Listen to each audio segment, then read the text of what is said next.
Nah, dari cuplikan tadi kita dapat melihat bahwa desa Penglipuran kaya akan flora dan faunanya. Tentu saja di sana terdapat ekosistem yang di dalamnya berisi komponen-komponen yang saling berinteraksi. Ekosistem itu apa sih, Kak? Jadi gini, ekosistem adalah kesatuan fungsional antara makhluk hidup dengan lingkungannya yang di dalamnya terdapat hubungan dan interaksi yang sangat erat dan saling mempengaruhi. Berdasarkan proses terbentuknya, ekosistem terbagi menjadi dua macam, yaitu ekosistem alami dan ekosistem buatan. Ekosistem alami adalah ekosistem yang terbentuk secara alami tanpa campur tangan manusia, contohnya hutan, danau, dan lain-lain.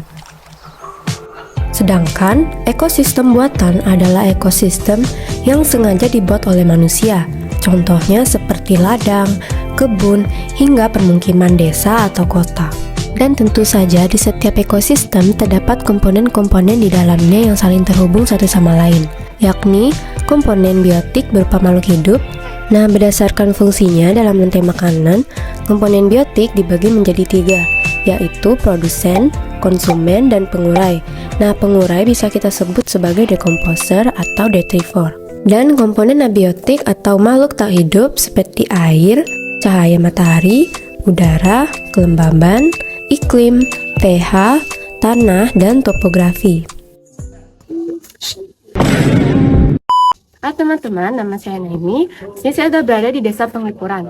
Saya akan membawakan materi biologi mengenai ekosistem dan pelestarian lingkungan. Nah, hutan bambu di Penglipuran adalah salah satu contoh ekosistem alami yang menarik. Berikut adalah beberapa komponen dan interaksi yang terdapat dalam ekosistem hutan bambu.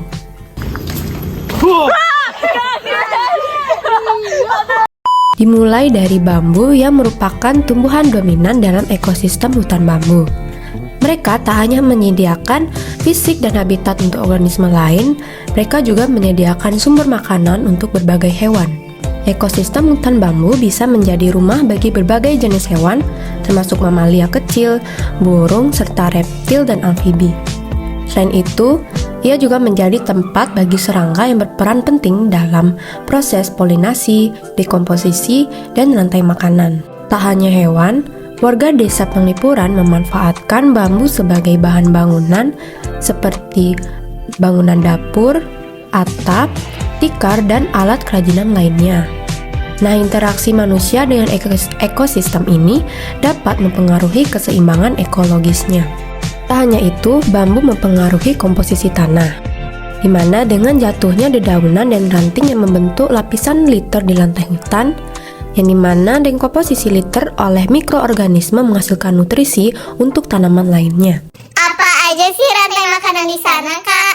Jadi gini, dimulai dari bambu yang berperan sebagai produsen dalam rantai makanan, yang kemudian akan dimangsa oleh serangga berupa belalang yang akan menjadi konsumen pertama. Kemudian, ayam akan menjadi konsumen kedua dengan memakan serangga tersebut. Lalu, ular akan memangsa ayam dan menjadi konsumen ketiga yang kemudian ular akan terurai oleh detrivora seperti cacing di tanah hutan bambu atau dekomposer seperti jamur yang dimana akan menjadi unsur hara untuk kepentingan tanaman bambu. Lalu, untuk ekosistem buatan, kita bisa ambil contoh permukiman di Desa Penglipuran. Yuk kita telusuri beberapa rumah warga. Bapak, boleh ada kendala Kalau aman itu sebenarnya kan biasa, tapi jarang lah. Tapi kan kadang-kadang itu kan sudah ada burung yang berterbangan, kadang-kadang itu yang makan. Kalau burungnya banyak di sini berkeliaran tuh cari-cari anunya tuh. Nah, dari keterangan narasumber, kita bisa ambil contoh rantai makanan yang terjadi di pekarangan rumah warga, yakni tanaman bunga yang ditanam warga menjadi produsen bagi serangga seperti ulat, belalang, dan kupu-kupu, yang dimana akan menjadi konsumen pertama. Setelah itu, burung akan menjadi konsumen tingkat kedua dengan memangsa serangga-serangga tersebut. Lalu contoh lainnya kita bisa lihat di Desa Penglipuran sudah ada hewan mamalia karnivora seperti anjing dan kucing. Mereka juga akan membentuk suatu rantai makanan dalam ekosistem tersebut. Agar rantai makanan tidak terputus, perlu adanya pelestarian ekosistem agar mendukung kelangsungan hidup semua kehidupan di dalamnya. Kita bisa memulai dengan cara yang simpel, seperti menjaga kebersihan lingkungan dan pengolahan sampah yang baik seperti yang diterapkan warga desa Penglipuran. Kita ini masing-masing orang itu kan sudah ada tong sampah kita kumpulkan di sana, misalnya di organik itu kan dia terpisah. Nanti kita bawa kan ada tempat pembuangan sampahnya di sini, sudah itu diangkut oleh DKP-nya, DKP dinas kebersihan. Ya, kan khusus nanti sampahnya di sana itu kan ada tempatnya juga untuk diolah sampahnya gitu. Berarti semuanya udah terbiasa ngolah sampah kayak gitu ya? Kalau di sini kan sudah kebiasaan dari dulu. Lahiran menjadi desa terbersih di dunia, pemilahan sampah di desa ini sudah dilaksanakan hampir di setiap rumah. Pengomposan dilakukan secara kolektif dan rutinitas pemungutan sampah serta daur ulang. Selain tradisi dan adat yang masih dipegang teguh, masyarakat Penglipuran ini sudah terbiasa menerapkan 3R, yaitu reduce, reuse, dan recycle. Dengan demikian, Penglipuran telah mengadopsi beberapa inovasi teknologi untuk meningkatkan kesejahteraan dan memperkuat keberlanjutan lingkungan.